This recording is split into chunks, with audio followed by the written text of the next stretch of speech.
અમે કાલાથી વણજુ ના કરીએ. આપણો હીરો જેમ એક પ્રસંગ મહાભારતમાં આવે છે, જ્યારે ઘટોરગજ અને આપણે એમનો અભિમાન્યુનો દીકરો પેલા વિવાહ કરવા જાય છે, ત્યારે અર્જુનનો દીકરો અભિમાન્યુનો વિવાહ કરવા જાય છે, અને વિવાહ કરવા જાય અને આ બાજુ દુર્યોધન એના દીકરાને લઈને આવે છે વિવાહ કરવા. અને વિવાહ કરવા આવે છે ત્યારે એવો એક પ્રસંગ બને છે કે ઘટોરગજ એવી માયા રચે છે, માયા બજાર, અને કહે છે કે માયા બજારની અંદર એક દિવસ એવો શ્વાન તૈયાર કર્યો કે આખો ઝવેરીત બજાર, સોના ચાંદી, અને પેલા હાથી ઘોડા રાખ્યા, અને વેપાર આવ્યા મોટા એમ કરીને. એટલે કૃષ્ણ ભગવાને જોયું કે આ તો હા માયા બજાર છે. પણ છતાં પેલા દુર્યોધનની દૂર મટીને દૂર કરવા માટે કીધું કે ભાઈ હવે આપણે આવો આવ્યા છે તો હવે આપણે તો મોટા કહેવાય, એટલે વેપાર તો કરવો પડે, તો ચાલો જઈએ. હવે લેવા ગયા મારા હાથી ઘોડાને ઊંટને જોઈને, તો એટલા બધા રૂપાળા કે આ તો આપણા નગરમાંની એવા એવા હાથીઓ છે, એવા એવા ઘોડા છે.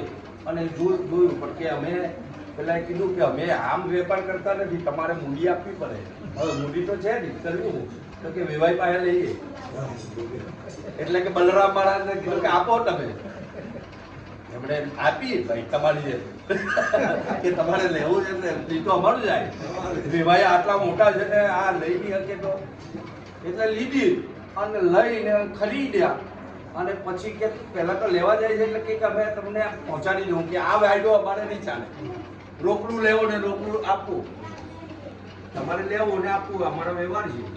અને લે છે, ખરીદીને લઈ ગયા, અને બીજા દાડે જોયે તો રાટા બધા ગાયબ બધું, કેમ કે આ તો માયા બજાર હતો. એટલે આ વિચાર કર્યો કે આ બધું શું થયું કે રાત્રે બધું આપણે આટલા અમૂલ્ય ખરીદીને લાવ્યા, આ બધું ગાયબ થઈ ગયું. અને પછી બીજે દાડે આપણે અને જે માલ હતો ને એ બધો આ લઈ ગયો, ઘટોરગજ લઈ ગયો અને મૂકી દીધો. અને પછી બીજે દિવસે પાછો માયા રચી હીરા બજારની, ઝવેરાતની, અને કીધું કે હવે આજે આપણે આ લોકોને લૂંટીએ, દુર્યોધનની પતરાણી રાણીઓને પટરાણી જે બધી આવે હા.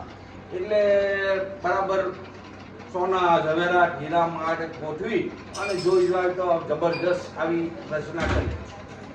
કૃષ્ણ ભગવાને કીધું કે તમે આમની જોડે જજો, લેવાનું નહીં, આ ખરીદીને લાવવાનું નહીં, તો હું ઘરમાં નહીં રાખું, તમારે જવાનું ખરું પણ આ લેવાનું નહીં. અને ગઈ રૂકમણીને અને આ ભાનુમતી ને બધી ઉપડી લેવાના, જોઈ તો કે આ તો અમૂલ્ય હારો છે, હીરા ઝવેરાત ને આ તો ખરીદે આપણે અહીંયા નથી. અને એ તો ખરીદી કે અમારે પૈસા જોઈતા, તમારો આપીને લઈ જાઓ, બદલાવ બીજું કઈ જોઈએ. અને એ તો એમનું કાઢીને બદલી અને આનો લઈ લીધું ભાઈ. આ લઈને ઘરે આવીને કે તમે શું વેપાર કરે, જો અમે તમારાથી શું થાય, જો અમે આટલો અમૂલ્ય આ તમે વગર પૈસે બદલી અને કોચ હતો દુર્યોધનજી તો બોલાવી કેમ કે ભાનુમતીનો પાવર જ એટલો નહીં બોલાવે. એટલે કે ભલે તમે સારું કર્યું કે. અને પછી આ તો રાત્રે પડી અને બધું હાપ ને વીછું ને બોમા બોમ કે આ શું થયું, તો કે હવે આ બધું ગાયબ થઈ ગયું. એટલે મહાપુરુષે કીધું કે સાચું સોંગું જાણીને સાચું નવ કરીએ, વસ્તુને જોઈને લેવો વિચારી કે આ વણજે આવ્યો વેપારી આવ્યો છે, પણ આપણને દેખાય છે કે હોનું જ છે, પીરું જોઈએ એટલે, પણ આપણે છેતરાવાનો ધંધો થાય અને આપણું ઘાટું એ જાય. તેમ આ ઘાટું ખોઈને આવી અને પછી બૂમાબૂમ થઈ કે હવે બોલાયું, ઘાટા મોટા જેટલી વાત ભાઈ ના બોલાય. એટલે મહાપુરુષે કીધું છે કે તમારું જે ઘાટનું તમે ખોઈને આવો છો અને સાચું તમે જે તમને બતાવ્યું છે ભૂલી ગયા છો. એટલે મહાપુરુષે કીધું કે આ તો નક્કી કર્યું છે ગુરુ મહારાજે કે અલખ લખો અને લખાયું, આપણને નિર્ણય કરાયો, લક્ષમાં લાવ્યો, આપણા લક્ષમાં પરમાત્માને પ્રગટ કરાયો. અલખ લખો અનહદ નિર્વાણી, જે અનહદ છે જેનો પાર આવે મપાયો નથી, પણ હાથે ચલાવ્યા, નક્કી કરાવ્યા, અમાપ છે પણ તોય એમને સ્થિર કર્યા, પોતામાં નક્કી કરાવ્યા. અનહદ નિર્વાણી બીન રસનાએ બોલે. આ બીન રસના અજીબ વગર બોલી રહ્યું છે અને એનું પ્રમાણ રામાયણ આપે છે કે બીનું પદ ચાલત સુનત બીનું કાના કર બિન કરમ કરત વિધિના આનંદ રહિત સકલ રસ ભોગી બિન જીવ્યા બક્તા બડ ભોગી તન બિન પરસ નયન બિન દેખા રાહી ગ્રાણ બિનુ બાસ અસેસા અસી સબ ભ્રાટી અલૌકિક કરણી મહિમા જાય નહીં જાસુ વરણી. આનો મહિમા કરવા જાય ને તો આઠમાં આવ્યો નથી, પણ છતાંય ગુરુ મહારાજે કેટલી કૃપા કરી અને આપણને આ સમજાવ્યું, આ પદ સમજાવ્યું. એ પદને હું નમું શ્રી સદગુરુ ભગવાન જગદીશ કે આ પદ છે એ પદની પ્રાપ્તિ કરાવી. ક્યાં બિન રસનાએ આ બધું બોલી રહ્યું છે. મહારાજે કીધું કે ઘટમાં આ બોલી રહ્યું છે, પણ કે બોલે બોલાવે સબ ઘટ બોલે સબ ઘટ રામાએ તો રહ્યો રે સમાય જ્યાં જોઉં ત્યાં દેવો દિશે સ્થિર કરીને ઠાન દિયા રે તેરાય જરણ વાગે નિરખંડાને કોઈ આદલ માય પરખંડાને કોઈ આદલ માય દેખંડાને કોઈ આદલ માય જરણ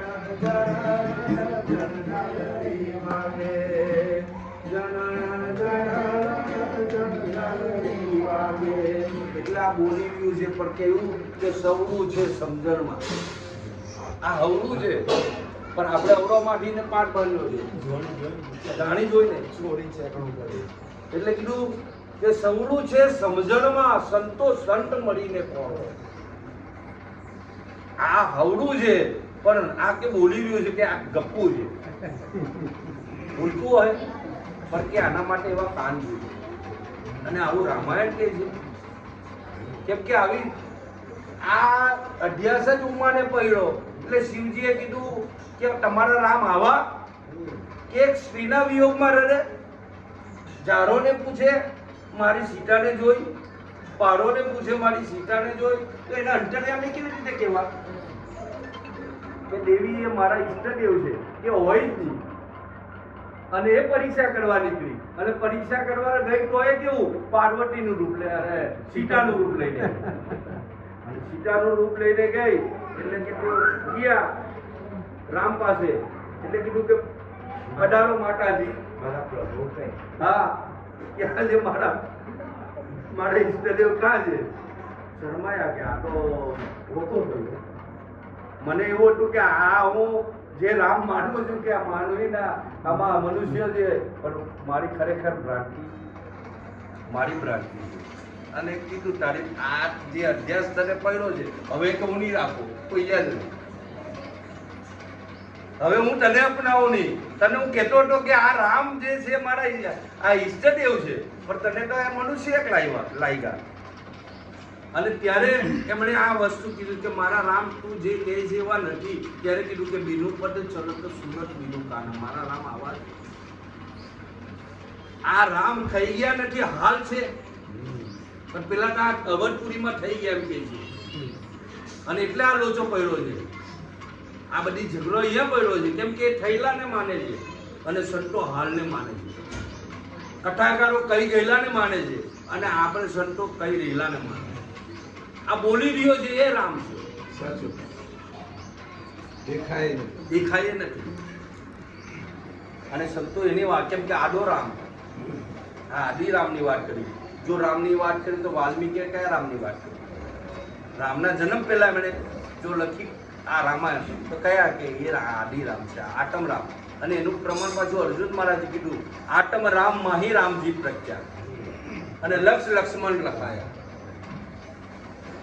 વેદને શબ્દ એવા ચતુર શિરોમણી ભરત શત્રુઘ્ન દો ભાયા ગુરુજીએ રામાયણ સમજાયા.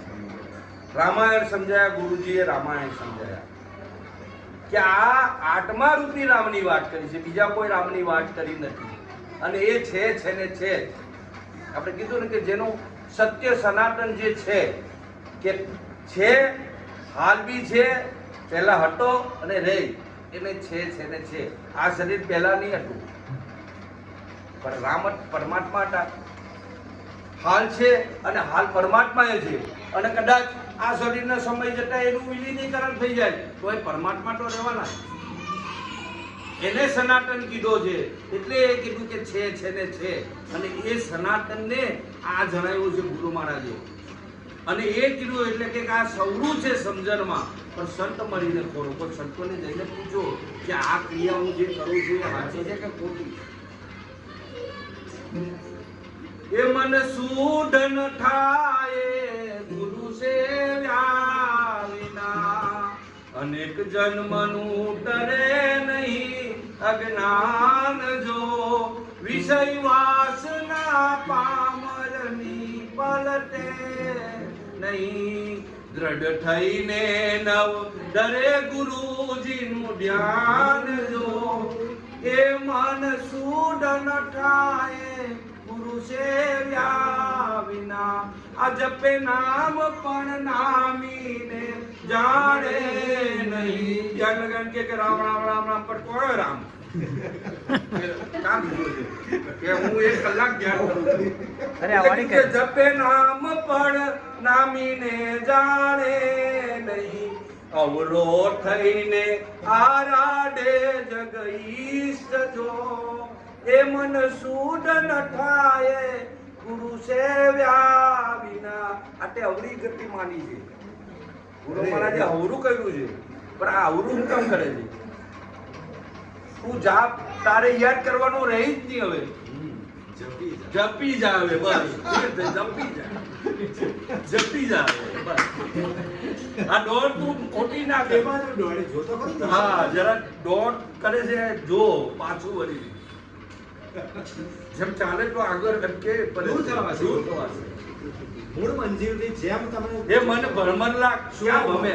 જેમ ભમરો ભમી રહ્યો છે એટલે બે ભમરની રીતે આ ભમી રહ્યો છે એટલે કીધું મન ભમરલા ક્યાં ભમ કોને ભમે પરદેશ. ઘર તારું સંભાળ સંભાળ. એ ભાઈ તારું મૂળ તપાસીને જોને, આતમ રામ સંગાથે મનને મોહ. આ બેગમ પણ એ મેલ સર્વ જાણજો.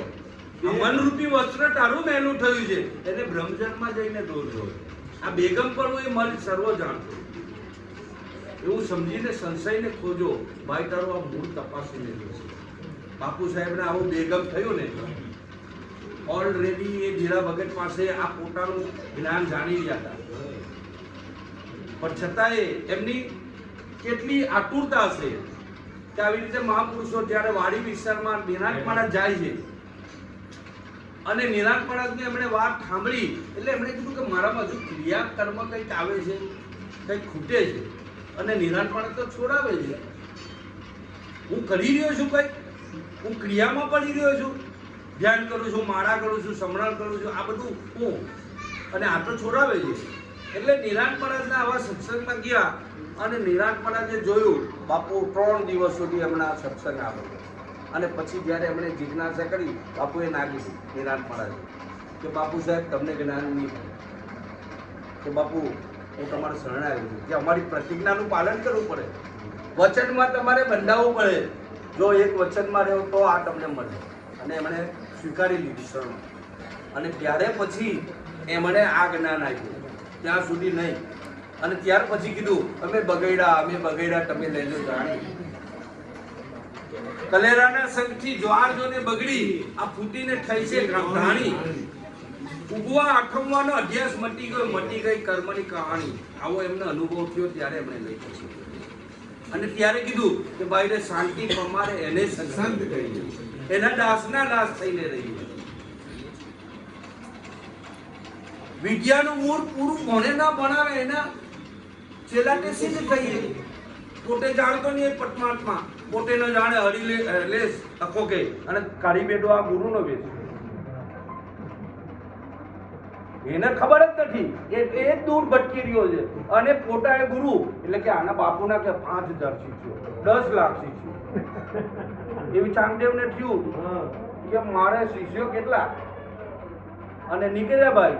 અને આ જ્ઞાનેશ્વરની ખ્યાતિ સાંભળી એટલે આને થયું કે પ્લાવને આ શું કહે છે જોઈએ તો ખરા. એટલે એમના શિષ્યોની સાથે નીકળે છે ચાંગદેવજી અને જ્ઞાનેશ્વર મહારાજને જાણ કરે છે. પણ હવે એને પત્રો લખવો, જાણ કરવી તો કઈ રીતે? 11 વર્ષ 21 વર્ષમાં કે 11 વર્ષ આ તો 4 યુગ જેણે કાયાના કોમ્પોટા શું સંબોધન કરું લખવાનું આખી રાત હતી. છેલ્લે કોરો કાગળ મોકલાવ્યો અને કોરો કાગળ મોકલાવ્યો અને આપ્યો ભાઈ એમના સેવકે મુક્તાબેન પાસે. હા, એટલે મુક્તાબેન કે હજુ કોરો 14 વર્ષે તોય કોરો આને લાઈટ થઈ. એમ પેલા સેવકો કે બાપુ તમને કોરા કીધા ઓર પાછો વાઈડો કે મને કોરો કીધો. અને જાય છે અને એ તો ભાઈ આ સિંહની અંબારી છે અને નાગોનો ને બધા ચાબુક ને જોઈને એને એમ કે આ કઈ કહીએ છે. મહારાજ તો વિવેક હતા જ્ઞાનેશ્વર મહારાજ, ઓટલો ચલાવીને ગયા અને આને પાછી પરસેવો છૂટી ગયો કે હું તો આ ચેતન પર બેહીને આવ્યો પણ આ તો જર ચલાવે છે. કે આ વાત બાપુ મને ખબર નથી. તો કે તારે જાણવી છે? મારે જાણવી છે કે તમારા સેવકોને પૂછો. સેવકો કોઈ પૈસા નહીં માગે, બધા ભાગી ગયા. અને છેલ્લે કે આ મારી બેન મુક્તાબેન તમને જણાવો, હું નહીં સમજાવું. અને મુક્તાબેન પાસે આ જ્ઞાન લઈ છે. આમ મહાપુરુષોની જુક્તિ તો જો કે કેટલી આમાં શક્તિ છે. અને એ જ્ઞાન આપણને ગુરુ મળે છે. આ જળ નથી, ચેતન છે, પણ આપણી દ્રષ્ટિ હજુ ત્યાં પહોંચતી નથી. जड़ चेतन दोनों अस्थि प्रसिद्ध है जग में उनकी पारक किया बिना बंधन छूटत ना. कबीर साहब ने कहा कि सब तीर्थ में पानी है जी नहाए नहीं पर नहाए के देखो. आ सकल प्रतिमा जड़ है नहीं बोले नहीं पर बोलाए के देखो. एक पुराण ये सब बात है जी. एक घर का पर्दा खोल के देखो. अनुभवी यार कबीर कहे कि नाम बिना सब खोल दे. आ सौरू है समझणમાં એટલે કીધું કે સંત મળીને ફોડો. સંત મત જોઈએ, શાસ્ત્ર મત જોઈએ અને ગુરુ મત જોઈએ. એ મત સાચો, બાકી તો બધી વાતો. પછી કીધું કે 4 વેદ મુખ ભાષણ ભક્તિ. કદાચ બોલી જતો હોય પોપટની જેમ 4 વેદનું જ્ઞાન હોય. નારદજીને કેમ નારદજીએ કીધું કે મને 4 વેદનું જ્ઞાન છે. હે આ 108 ઉપનિષદનું જ્ઞાન છે. ભૂત વિદ્યા, ખગોળ વિદ્યા, આ બધી વિદ્યાને જાણું છું, પણ હું મને જાણતો નથી. જ્યારે સનત કુમાર પાસે ગયા ત્યારે એમણે કીધું તો કે આ મને મારે આ ઓળખાણ આપો. અને ત્યારે એમણે સનત કુમાર પોતાના સ્વરૂપની પ્રાપ્તિ કરાવી. એટલે કીધું કે આ 4 વેદ મુખ ભાષણ ભક્તિ. અને પંડિતો જગમાં પ્રાધ્યા આ વધી ગયા છે. પંડિતા આ જોવા એટલે કથા થાય છે અને હજારોની સંખ્યામાં. પણ કોઈને પૂછે કે ભાઈ આ મોક્ષ કોને કેવો, પણ કથાકારને જ ખબર નથી. તો એટલે અખા વખતે કીધું કે વ્યાસ વેશ્યાની એક જ પેર વિદ્યા બેટી ઉછાળે ઘેર. જેમ આને સ્વાંગ કરીને તૈયાર કરે છે એમ આ એ અલંકૃત કરે છે ભાષાને અલંકૃત કરી અને એટલી બધી કથાઓમાં રસપાન કરાવે કે આપેલા મજબૂત થઈ જાય, બાન પડી જાય છે. પણ એને સાચું સમજાતું નથી. જો જાણે વાંચ્યાની પેટ તો અખા ક્યાં વાંચે પોતાની ઘેર. જો આ કથા જો વાંચવાનું સમજી જાય મૂળ, તો એ પછી કથા કોને કહેવાય? કથા કે રામચંદ્રજીએ લક્ષ્મણને કહીને લક્ષ્મણનો ઉદ્ધાર થયો. સુખદેવે કીધું ને પરીક્ષિતનો ઉદ્ધાર થયો. એને કથા કહે છે. આ તો વ્યથા છે. આજે રામનો જન્મ છે, બધા જ લઈ આવજો, એને લગ્ન કરાવવાના છે. અને બાપુ પેલા એક પેલું હું લઈ આવું, પેલો કે હું આજે સારી લઈ આવું, પેલું ક્યાં, અને જોરદાર લગ્ન થાય. બાપુ ખુશ અને માલ વળીને બાપુ ઘેરે કથાની વાવા કે આજે તો મજા આવી ગઈ. પણ કે પરમાત્મા કે ના, એમાં કઈ એ નહીં ઓળખાય. આ જે છે એ જ. એટલે મૂર્તિમાં એ પરમાત્માને નક્કી કરે છે. એટલે મહાપુરુષે કીધું આ ચાર વેદ મુખ ભાષણ ભક્તિ પંડિતો જગમાં પ્રાધ્યા આત્મ રામ અટલ નહીં પરસ્યો અને દૂર મટીએ દાઢ્યા. દૂર બતાવે છે પાસે છતાં દૂર બતાવે. એટલે કીધું કે તારો મનુષ્ય જન્મ રે જા હરિયો કારે હરી રે તને નહીં મળે કે ગંગા ગોમતી નાયાથી રે શું થયું કે તારો મનડાનો મેલ ન વજાય હરિયો કારે હરી રે તમને નહીં મારે કે ગંગા અરે તો દ્વારિકા જઈને શું લાવ્યો એક દંડો ને બીજો નામ હર્યો કારે હરી રે તમને નહીં મારે કે રામા નંદનો બાળક બોલ્યા કે બોલ્યા તે દાસ કવિ હરિયો કારે હરી રે તમને નહીં મારે. આપણે એટલી બધી દોડ કે દ્વારિકામાં જઈએ, ગોકુળમાં જઈએ, મથુરામાં જઈએ, પણ રવિરામ કે કાઠો હીરો ને હું ફર્યું ગોઠથી મારા મનના મેરા મળ્યા. હે સખી આજ મારે આંગણે સુવર્ણ સ્વામી જેને ગોકુળમાં લીલા કરી એ પૂરણ પદવી હું પામી. જેને આપણે ગોકુળમાં કહેતા હતા પણ આ 5 જ્ઞાનેન્દ્રિય 5 કર્મ ઇન્દ્રિય અને ચતુર્થ અંતઃકરણ એનો જે સ્વામી છે એ આને હું પામી. એ સખીમાં 14 જેને ગોકુળમાં લીલા કરી આ ગોનામ મહારાજ ગોનામ ઇન્દ્રિય અને ગોનામ વાણીએ થાય, ગોનામ વાણીએ થાય અને ગોનામ ઇન્દ્રિય થાય અને એનો જે સ્વામી છે એ મારા આંગણે આજ રમી રહ્યો છે. કેમ કે ગુરુ મહારાજે એને પ્રગટ કર્યો છે. એટલે કીધું કે આ સૌરું છે સમજણમાં સંતો સંત મળીને ખોરો આ સેવા પૂજા સાધન કહીએ વણ સમજે શું દોડો વણ સમજે. આપણે આ કરી દીધી છે બધી હવન કરીએ, જપ કરીએ, તપ કરીએ, ધ્યાન કરીએ, આ બધું મન સમજણનું છે. તમારે જે હોમવાનું છે એ હું હોમવાનું છે અને આ કે અમારે યજ્ઞ છે પણ યજ્ઞમાં કે આ તલ જવને યોમ કરે એટલે આ ઘરમાં શાંતિ થાય. પણ આ ઘરમાં શાંતિ કરવા માટે હું કરું? અહીંયા ક્યારે શાંતિ થાય? નિરાંત ક્યારે થાય? નિરાંત પણ કીધું ક્યારે? આ બધું ઉપવાસ છે. આ તો જો એને શાંત કરવું હોય તો શું કરવું પડે? એટલે સકન બાપુ કીધું કે ઘર ત્યાગ કયો, વનવાસ કયો, મન વાસના કો ત્યાગ કયો નહીં. મનમાં પડેલી વાસનાને છોકારી નહીં અને બહાર ખોટા પ્રયત્ન કરી. જેમ ઘરમાં અંધારું હોય અને બહાર ધારો કે આપણે જાપ કરીએ તો અંધારું જાય, યોગ કરીએ, ધ્યાન કરીએ, સમાધિ કરીએ, આ બધી ક્રિયા કરીએ તો અંધારું નહીં જાય. પણ અંધારું કરવાની એક જ ક્રિયા ખાલી, બસ એક દિવાળી ચાપો, એક સ્વીચ પારો એટલે અજવાળું. એ ગમે તેટલું દિવસ પડ્યો એ ભાગી જાય છે. એટલે કીધું છે કે આ ખોટી ક્રિયા મળ સમજે શું દોરો? આ બધું દોરો હું કામ? બળ્યું ગણ્યું એ ભીતે નામું, આ પડ પડે સૌ કાચું. નિરાંત કહે નેચર નામા, એક હરિ નામ છે સાચું. આ નિરાંત મહારાજે આ નામને જ્યારે પ્રાપ્ત કર્યું તો આજે આપણે નિરાંત મહારાજનું નામ લઈએ. એ નેચર છે, એ ચરે એવું નથી, જાય એવું નથી, આવે એવું નથી. એમણે એની કમાણી કરી છે. તો આપણે કબીર સાહેબનું નામ લઈએ છીએ, મીરાબાઈનું નામ લઈએ છીએ, ગરીબ સંતોનું આપણે મહારાજ વિરમણા મહારાજનું નામ લઈએ છીએ, હે પુરુષોત્તમ મહારાજનું. કેમ કે નામની કમાણી કરીને આપણને પણ એ નામ આપ્યું છે કે નામે સંતો અનેક ઓડર્યા રે કબીર પીપોને રોહી દાસ રે સાહેબી આજ રે આનંદ મારા એ મુજને મર્યા સદગુરુદેવ સાહેલી આજ રે આનંદ મારા તમારે. આ કોરટી હતી મુગળા ખંડતી રે આ સાપડ્યું નિજ સ્વરૂપ રે સાહેલી આજ રે આનંદ મારા. એટલે ગુરુ મહારાજ આપણને દૂરથી એકદમ નજીક કરી દીધા છે અને નજીક કરી દીધા અને આવા પ્રગટ પરમાત્મા સ્વરૂપ કદાચ આપણી ભ્રાંતિ પડી હોય તો આવાને પૂછી અને આપણા શંકાનું સમાધાન કરી અને આપણે આનંદ કરવાનો છે. આટલું કહી અને મારી વાણીને વિરામ આપવું. બોલો સદગુરુ મહારાજ. જય